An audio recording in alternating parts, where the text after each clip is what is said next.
या 2 दिवसामध्ये एक व्हिडिओ व्हायरल झाला होता. तो व्हिडिओ होता शिवाजी महाराजांविषयी. शिवाजी महाराजांनी औरंगजेबाला लाच देऊन आग्र्यातून त्यांनी सुटका करून घेतली होती, असं वादग्रस्त विधान एक सोलापूरकर नावाच्या हरामखोराने केलं होतं. त्यांना आपण हरामखोर म्हणणं तर योग्य नाही सोशल मीडियाच्या माध्यमातून, पण हे लोक ज्या व्यक्तीविषयी बोलतात, ज्या थोर महापुरुषाविषयी बोलतात, त्यामुळं एक आतून संताप येतो. आणि हा संताप पूर्ण महाराष्ट्रानं दाखवला आणि त्या व्यक्तीनं माफी मागितली. त्यानंतर त्यांनी हात जोडले मीडियासमोर. आता हे प्रकरण चालूच आहे. हे कालच झालेलं आहे. त्यानं काल माफी मागितली. परत त्याची सुरक्षा म्हणून त्या घरामध्ये, त्या घराबाहेर पोलिसांचा पहारा सुद्धा वाढवलाय. मग एवढं झालं. आता नुकताच एक व्हिडिओ होते व्हायरल कालपासूनच, त्याच व्यक्तीचा, सोलापूरकर टकला. त्याचा कालचा व्हिडिओ आहे. त्याचं म्हणणं असं आहे की वेदानुसार एक बहुजन मुलगा अभ्यासानं ब्राह्मण झाला. वेदानुसार व्यक्ती ज्ञानी होऊ शकतो. आता बघा मित्रांनो, मी ब्राह्मण किंवा बहुजन ह्याविषयी बोलतो, हे मी बोलत नाही. हा राहुल सोलापूरकर नावाचा व्यक्ती याविषयी बोलतोय. जाती धर्म काय ह्या गोष्टी आहेत त्याविषयी हा व्यक्ती प्रकर्षानं या व्हिडिओतून बोललाय. आणि याच व्हिडिओतून नाही, त्याचे प्रत्येक त्यानं इतिहास कुठला वाचलाय, त्यानं अभ्यास कुठला केला हे कळायला मार्ग नाही. पण जो लढा शिवरायाने दिला, ज्यांनी तलवारीच्या धारेवरती आपलं जीवन जगले, त्या व्यक्तीविषयी आपत्तीजनक विधान करणे, वक्तव्य करणं आणि त्यानंतर दुसरे महाराष्ट्राचे तसेच भारताचे विश्वरत्न, भारतरत्नाहूनही एक आपण त्यांना जगाचा रत्न म्हणतो, जगात एक असा रत्न जन्माला आला, त्या व्यक्तीविषयी प्रत्येक देशामध्ये अभ्यासक्रमात त्यांचे धडे आहेत किंवा त्यांचे विषय आहेत मोठ्या मोठ्या विद्यापीठामध्ये. शिवरायांचे, बाबासाहेबांचे. म्हणजे एक शिवराय आणि बाबासाहेब हे दोन असे व्यक्तिमत्व आहेत, ते महाराष्ट्रीयांचं एक दैवतच म्हणा. देव्हाऱ्यामध्ये देव कमी असेल पण ह्या दोघांच्या फोटो असतात. येथील जो लहान मुलगा जन्मतो त्याला सांगायची गरज नाही शिवराय कोण होते, बाबासाहेब कोण होते. प्रत्येकाला ह्या दोन महापुरुषाविषयी हे माहीत आहे.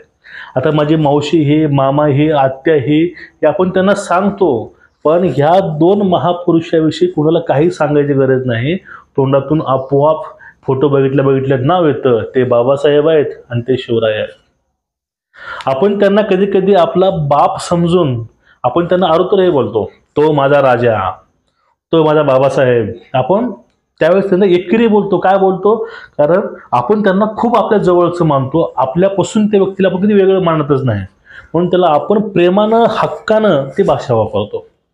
आता ह्या व्यक्तीनं एक विधान केलंय बाबासाहेबांविषयी की भीमराव, बहुजनांचे हे भीमराव होते, त्यांनी अभ्यास करून ते आता वेदानुसार ब्राह्मण आहेत किंवा ते ब्राह्मण होते. या ठिकाणी ब्राह्मण किंवा बहुजन याचा विषय कुठला आहे हो? आता हे युग कुठलं चालू आहे? आता बहुजनाविषयी किंवा ह्या जाती धर्माच्या पलीकडे जाऊन ह्या व्यक्तीनं काम केलेलं आहे. त्यांच्यावरती आज भारताचं संविधान चालतंय आणि यांच्यावरती पूर्ण देश चालत आहे. आज जे तुम्ही आम्ही तुम्हाला बोलतो, तुम्ही ऐकताय, याच्या सुद्धा पाठीमागे बाबासाहेबांचं कर्तृत्व आहे. पण ह्या सगळ्या गोष्टी यांना आठवत नाहीत, फक्त जात आठवते. ब्राह्मण, बहुजन, मराठा, ओबीसी, कुणबी ह्या जाती. जाती पलीकडे एक मानव म्हणून एक माणूस महत्वाचा, हे या लोकांना कधी कळणार? आणि एवढं सगळं काही सुरळीत चाललं, सगळं काही चांगलं चाललं होतं, महाराष्ट्र थोडा शांत झाला होता, तरीच हा टकला उठला आणि त्यामुळे सांगायला लागला की शिवरायांनी लाच देऊन सुटून आले, बाबासाहेब ते ब्राह्मण आहेत. आता मला याविषयी बोलायचं, फक्त बाबासाहेबांच्या बालपणाविषयी बोलायचं आहे.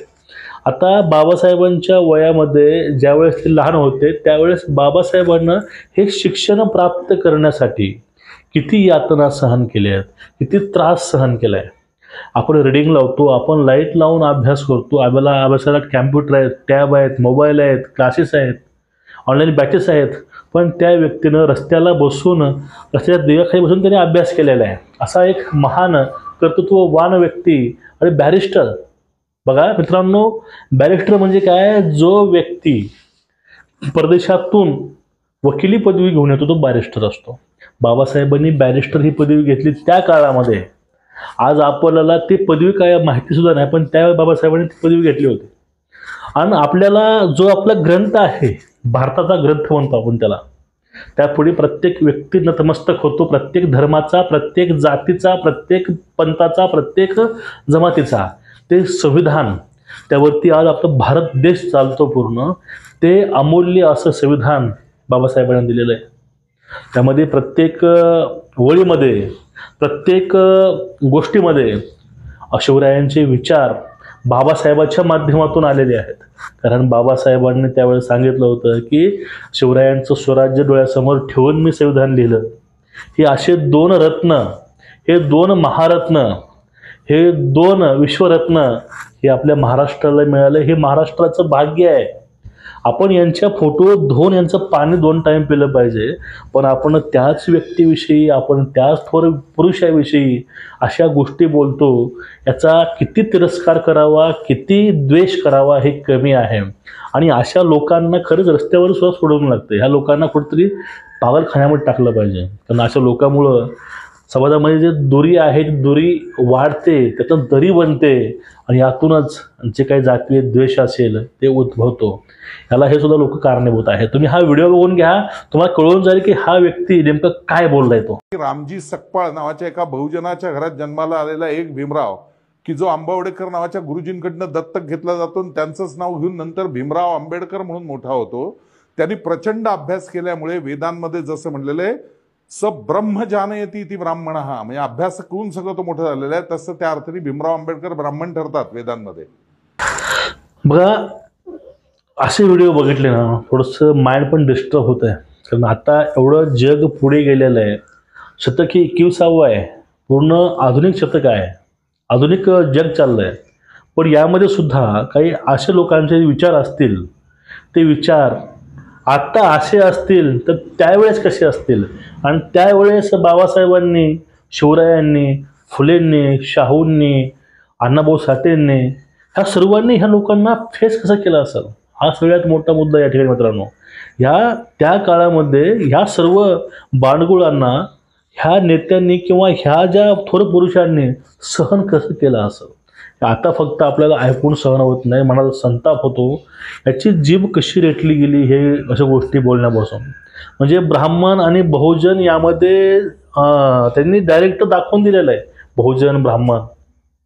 हां ठीक आहे, कुठेतरी मी सुद्धा वाचले. कारण जो व्यक्ती धर्माविषयी ज्याला ज्ञान आहे, जसा अभ्यास आहे, त्याला आपण ब्राह्मण म्हणतो. पण नेमका बाबासाहेबाविषयी त्यांचं असं मत का झालं. आणि त्यांना बघा, ब्राह्मणवाद किंवा जो मनोवाद काही लोक म्हणतात, किंवा त्या काळातली अस्पृश्यता, त्या काळामध्ये बाबासाहेबांना ज्या काही यातना झाल्या असतील, त्या यातनेवरती कोणी भाष्य केलं का? नाही केलं. पण जो हुशार, एक रत्न असा, एक महाज्ञानी बाबासाहेब सर्वांना दिसतात. पण त्या बाबासाहेबाच्या पाठीमागं त्यांनी किती संघर्ष केला आहे. तुम्ही हा संघर्ष तुम्ही लोकांना का सांगत नाही.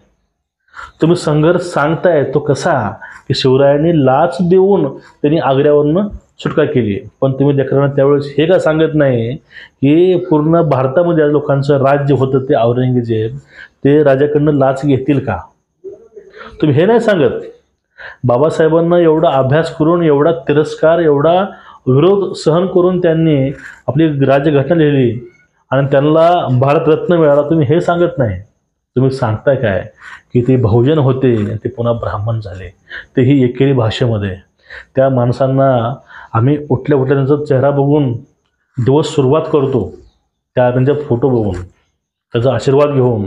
कारण आमच्यामध्ये ते ऊर्जा आपोआप येते त्याचा फोटो बघून. फक्त त्या दोघांच्या फोटो बघितल्यानं आतून एक अशी ऊर्जा येते, त्यातून काहीतरी करायची एक नवीन आस तयार होते.